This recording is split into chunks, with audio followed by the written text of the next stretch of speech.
42 days, 2 wins at Thomas Super Arena and Madison Square Garden. How good does that feel? Definitely feel real good. My trainer Eric Turner was like, given that fight, given the fact that when it comes to Madison Square Garden is like the mecca of all fights. When you talk about the MMA world, it's like it's just like the mecca of all fights. So coming from Saitama Arena to NGM, can't get any better, and then 2 big finishes. Even better. Yeah, I mean, was the head kick something you saw yourself finishing this fight with? I mean, everyone's talking about the Von Flue show coming in, and maybe you changed it up a little bit on us. I did. Everybody know I got a really good high left kick. I caught him in the second round just by throwing it. Just I wanted to see what's going to happen.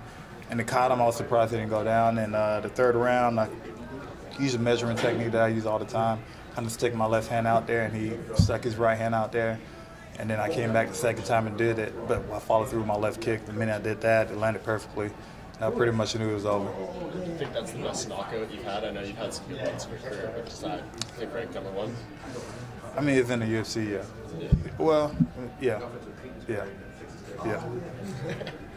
Couldn't quite see afterwards. You jumped on the ring and looked like you were yelling or talking to somebody. Who were you talking to and what were you saying?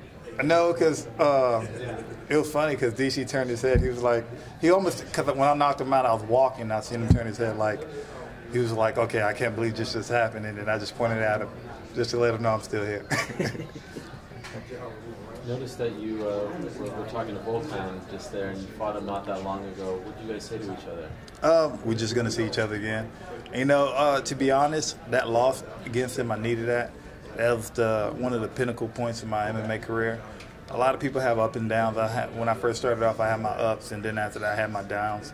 And particularly after that fight, that's when I pretty much changed everything. And definitely was blessed with a good strength and conditioning coach, Frankie Padilla, who not only tested me mentally but physically too. Like sometimes it's one of them things where, like, I go into a workout session and I got to sit down and think about, like, okay, do I really want to do this? I got to come with my A game. Usually can come with my D game and finish a workout, but with him, you really got to come with my A game. And that was one of the focus points. And this is the reason we took the fight on short notice, because typically against a guy like Corey Anderson with his pace, you don't take a fight on short notice like that. And my coaches trusted me, and we went ahead and took the fight, and the end result is we got a good win. Are you surprised by what Volkan has done since you fought him? Like, no one really knew who he was a year ago. Now he's on the cusp of fighting for a belt. Definitely surprised, but at the end of the day, it makes me look good too. I mean, at the end of the day, we had a tough fight. You could say I won the fight, but it doesn't matter. It's past. So, and now I'm trying to play catch up, and I'm not trying to play catch up. I'm playing catch up, and he sees me right behind him. You mentioned Ilir Latifi. Why'd you pick him? I didn't pick him. He picked me.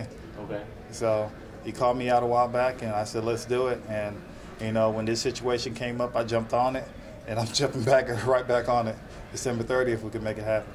Do you think it will happen? Have they told you? I haven't said nothing yet. I'm pushing it, though. Okay. So you want another quick turnaround? Because you're not usually the call-out type.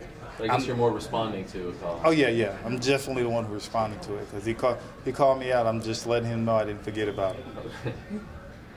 Does right now feel kind of reminiscent to you of the time when you were in Strikeforce and you went on that crazy streak of, like, fighting back to back to back, and you had a ton of wins in that stretch? I mean, does it feel like that to you a little bit? Yeah, it does, but luckily these are kind of spread apart. I think when I was in Strikeforce, I had 3 fights within 7 weeks. That was a bit too much. That was a bit too much. Because I remember during my third fight, I remember telling myself, I was like, what's going on? I'm trying to motivate myself throughout the fight. I think I was completely exhausted, because those fights actually, all 3 of those fights went all 3 rounds. And it was just right after the fight was over, the next week I was in the gym training, getting ready for another fight.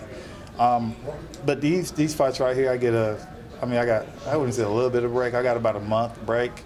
So if December 30th come around, that's about a 2-month break, I guess. It's not really a break, but as long as I can keep myself active, my body feels strong, it's going to get stronger, and I'm going to keep going. That third round, you kind of walked in there, you kind of seemed like you still had not a real sense of urgency. Did you feel like you had the fight to that point, or did you feel like you needed to finish it soon? Not necessarily. I knew that I was behind, so I knew I had to pull something out, and that's why I was telling myself, okay, just keep moving, keep moving, keep moving.